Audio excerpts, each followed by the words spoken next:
Todos en este planeta llamado Tierra nos vestimos antes de enfrentar un nuevo día. No es algo que tengamos que pensar. Lo que debemos decidir es qué nos pondremos hoy. Tenemos ropa vieja, muy usada, que no queremos dejar.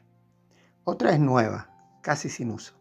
En conclusión, tenemos ropa vieja y nueva. En Romanos 13:14 dice: vestidos del Señor Jesucristo y no proveáis para los deseos de la carne. Antes de que Cristo se manifieste en el hombre natural, este está desnudo o vestido de los deseos de su carne, como lo dice en Romanos 13:14. Claro, conoce el bien y el mal, y en ese ámbito continúa bajo la sombra del árbol de la ciencia del bien y del mal, que nos habla en Génesis 3 y 2, Génesis 2 y 3.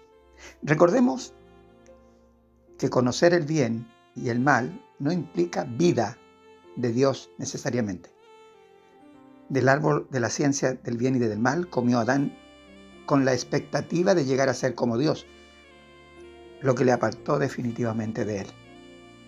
Hasta nuestros días, y por eso vino Cristo, para salvar lo que se había perdido. Hasta nuestros días, esa es la idea. Si yo conozco el bien, yo sé hacer el bien, y si conozco el mal, puedo evitarlo. Pero es así. Ahora, en Apocalipsis 16:15 dice: he aquí yo vengo como ladrón. Bienaventurado el que vela y guarda sus ropas, para que no ande desnudo y vean su vergüenza. Y guarden sus ropas. Mucha gente cree que Dios está mirando sus buenas obras para calificarlo apto para entrar en su reino eterno. Pero lo que ignoran es que Él ve nuestros corazones vestidos de carne, llenos de deseos engañosos. Un ejemplo de un hombre vestido de la carne, creyendo ser superior moralmente a otros, es el fariseo que ve al publicano y lo menosprecia porque él considera tener buenas obras. Así está en Lucas 18:11. El fariseo, puesto en pie, oraba consigo mismo de esta manera: Dios, te doy gracias, porque no soy como los otros hombres, ladrones, injustos, adúlteros, ni aún como este publicano. Un publicano era un cobrador de impuestos, despreciado absolutamente por todos los judíos. Jesús observaba a este hombre que creía estar vestido correctamente con sus buenas obras, sin darse cuenta que era pobre y desnudo. Dios ve solo dos vestiduras: una, la de la vida, y la otra, la de la muerte. Cristo y la carne, vida y muerte. Jesús le dijo a Nicodemo, un maestro principal entre los judíos, que para ver el reino de Dios debía nacer de nuevo. Y este nacimiento era del Espíritu, porque lo que es de la carne, le dijo, es carne, carne es, y lo que es del Espíritu, Espíritu es. Cristo es nuestra nueva vestidura, y los deseos de la carne, el antiguo vestuario que debe ser desechado. Los cristianos, sin embargo, aún tenemos ropa vieja en nuestros armarios, y la tendremos hasta el final de nuestros días probablemente. ¿Cómo es posible que ambas naturalezas sigan coexistiendo en los hijos de Dios? Dios llama a sus hijos cada día a vestirse de eternidad. Cristo es eterno y por esa razón el Padre nos puso en su Hijo amado. Primera de Juan 5:12 dice: el que tiene al Hijo tiene la vida, y el que no tiene al Hijo de Dios no tiene la vida. En la cruz, el pecado recibió lo que merecía, la muerte, y Cristo asumió en él lo que tú y yo merecíamos para librarnos de toda condenación. Entonces, si tenemos ropa nueva y vieja en nuestro armario, o closet, como le llaman en otro lugar, ¿qué debemos hacer? decidir cada día con qué nos vamos a vestir. Pero ya tenemos la ropa nueva. El que no conoce al Señor solo tiene la ropa vieja, que es su carne y sus deseos, y aún se maneja en el concepto del bien y del mal, pero sin Cristo, y sin Cristo no tiene vida. Está muerto para Dios. El día que parte no va a encontrarse con los ángeles y con el Señor, porque no cree en Él. El que no cree en Él no tiene vida, pero el que cree tiene vida eterna. El que cree en Él significa que todos los días se viste de Él. No es simplemente una aceptación intelectual. No, yo creo que Dios es real. Yo creo que Cristo vivió. No es eso. Ahora, quiero ponerte un ejemplo. Lo que tiene que ver con la expectativa que tiene el Hijo de Dios es la siguiente. Si plantamos un árbol, fíjate en esto, lo plantamos. ¿Cuál es nuestra expectativa? Que allí hay vida y más tarde tendrá su fruto. Y si arrancamos ese árbol, ¿qué esperamos? Sabemos que la muerte paulatinamente se irá haciendo manifiesta. Ahora, entonces, cuando Cristo vino a tu corazón, a tu vida, tú le reconoces como Señor y Salvador. Él es la semilla que ha sido plantada en tu terreno, en ese terreno. Pero ese terreno es fértil solamente si se desviste para vestirse. ¿Qué significa? Solamente si arranca de su vida, reconoce primero que es pecador y arranca de su vida diariamente en una lucha, sí, en una lucha, pero con una diferencia. Ahora él tiene la expectativa de la vida, que es Cristo. No solamente que un día verá al Señor en la eternidad, sino que el Espíritu Santo, el que le ha dado vida, Él está en ti o en mí, en quien cree. Entonces, por lo tanto, puede negarse a sí mismo. ¿Te das cuenta por qué Jesús dijo, el que quiera venir en pos de mí, niéguese a sí mismo, tome su cruz y sígame?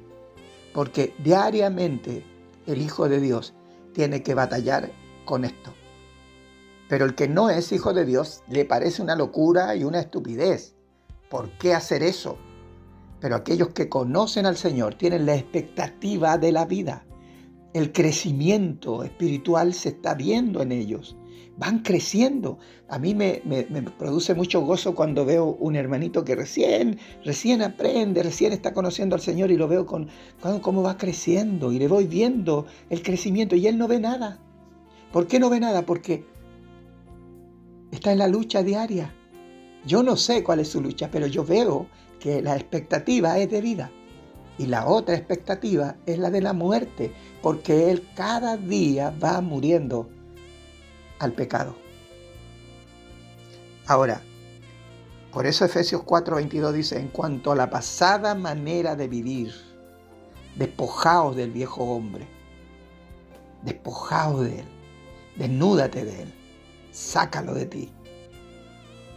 ¿Por qué? Porque está viciado conforme a los deseos engañosos.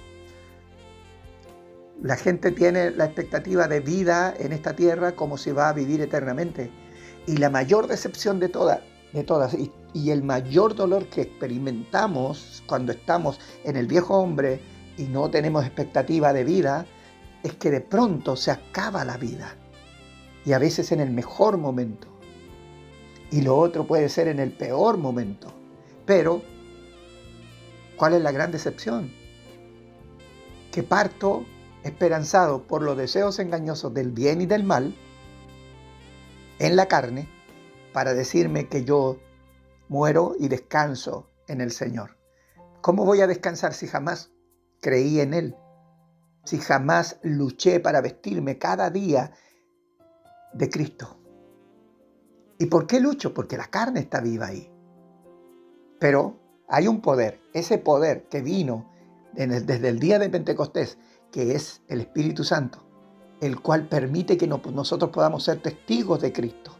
Significa que podemos tener la experiencia de un Cristo vivo, no de una religión, de un Cristo vivo. Entonces, vamos tirando la ropa vieja y vistámonos de Cristo. La única manera de desechar la muerte es tomando la cruz diariamente y seguirlo a Él, a Cristo. Como te decía, o como decía, es la experiencia diaria de vestirse de la vida. Esa vida que ya fue entregada, ganada en la cruz del Calvario, y solamente el Evangelio está notificándote. Cristo te notifica lo que ya Él hizo por ti y tú lo crees, porque Él te lo está declarando. Esta es la verdadera comunión con Cristo a la que fuimos llamados. Pero no es un esfuerzo de la carne, es obra del Espíritu que nos da el poder para desear la voluntad de Dios, a pesar que la carne quiere imponer sus términos. Mira, Gálatas 5:17 dice, porque el deseo de la carne es contra el Espíritu, y el Espíritu y el del Espíritu es contra la carne. Y estos se oponen entre sí para que no hagáis lo que quisierais. Mira, aquí hay dos quisierais. El deseo de la carne. Tú muchas veces deseas algo. Y el Espíritu también desea algo. Y también eres tú. Porque está en ti. Tu identidad está en el Espíritu. Pero la carne reclama esa identidad.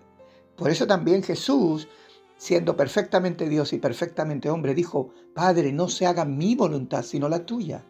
¿Por qué? Porque él también no experimentaba la carne como nosotros en el sentido de pecado, porque él no estaba contaminado con el pecado, pero era un hombre, por lo tanto era débil, por lo tanto también él vio y sintió la muerte, el dolor, y aquello era tan terrible que él tuvo que decir, tengo un deseo en mí, que si es posible que pase esta copa, que pase, pero ahí está el ejemplo.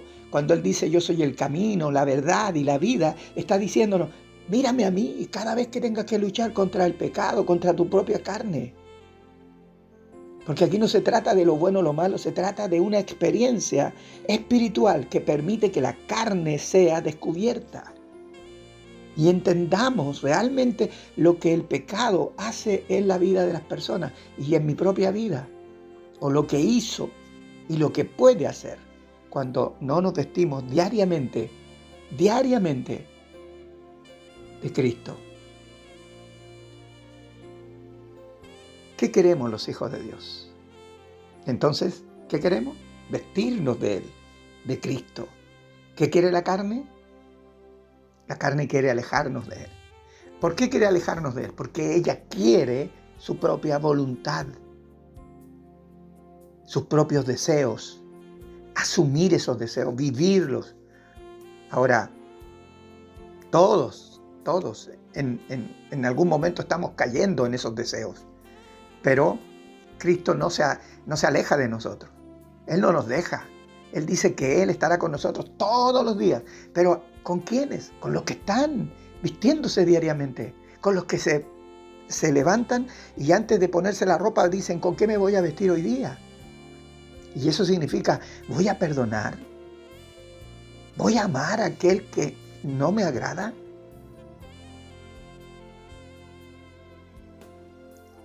Cada mañana el Espíritu Santo nos guía a toda verdad y nos da las fuerzas necesarias para tomar esa nueva vestidura, que nos permita ser testigos de la voluntad de Dios en nuestras vidas.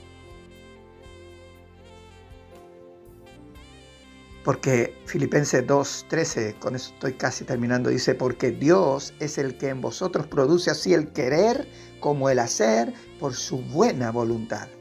Dios está produciendo vida en ti y esa vida es su voluntad.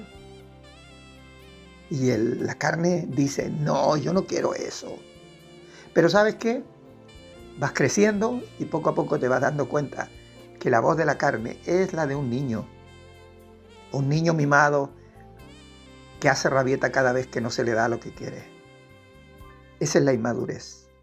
Y te das cuenta que tú tienes un lado inmaduro, pero hay un lado maduro que va creciendo, vas madurando en Cristo, porque Él es el que tiene que ser parte de ti absolutamente. No eres tú ni yo, es lo que nos cubre, lo que hace la diferencia. Jesucristo, nuestro Señor y nuestro Salvador. Y recuerda esto, no te estoy hablando de religión, te estoy hablando de vida. La vida que tú tienes donde tú estás ahí en tu cuarto, mientras vas en el auto. Tienes que decidir diariamente con qué te estás vistiendo. No te vistas de religión, porque la religión tiene satisfacción solamente con que voy a un culto, a un servicio, a una misa, a lo que sea, una vez por la semana. Ya cumplí con Dios y Dios me tendrá que dar todo lo que yo quiero, porque yo también le sirvo. ¿Qué? ¿Qué le sirves? En la carne no se puede servir, ni aún haciendo lo bueno. Solamente si estás en Cristo y en esa realidad tú vives diariamente. ¿Por qué usamos la ropa más vieja en la casa? Porque nos sentimos en confianza. Podemos ser nosotros, decimos. ¿Qué significa eso en el sentido espiritual? Significa que me pongo la ropa de la carne, entonces ahí nadie me ve y ahí hago y digo lo que yo quiero. Pero, ¿qué dice Cristo? Vístete de mí. ¿Y cómo puedo andar vestido de Cristo si yo ando hablando malas palabras? Si estoy deseando el mal para otros. No puede ser. ¿Por qué? Porque estoy en mi casa. No, eso me convierte en un hipócrita y yo en una persona que no anda en la verdad. Ahora, claro que fallamos. Claro que ese vestuario pronto lo tomamos y lo desechamos, lo sacamos. Estamos en esa lucha. Hemos fallado 1000 veces. Por eso, ¿vamos a claudicar? No, porque creemos en Él, no en nosotros. Confiamos en Él, no en la carne. ¿Te das cuenta? Un abrazo. La bendición de Dios está sobre ti y está sobre mí y sobre todo aquel que en Él cree y confía.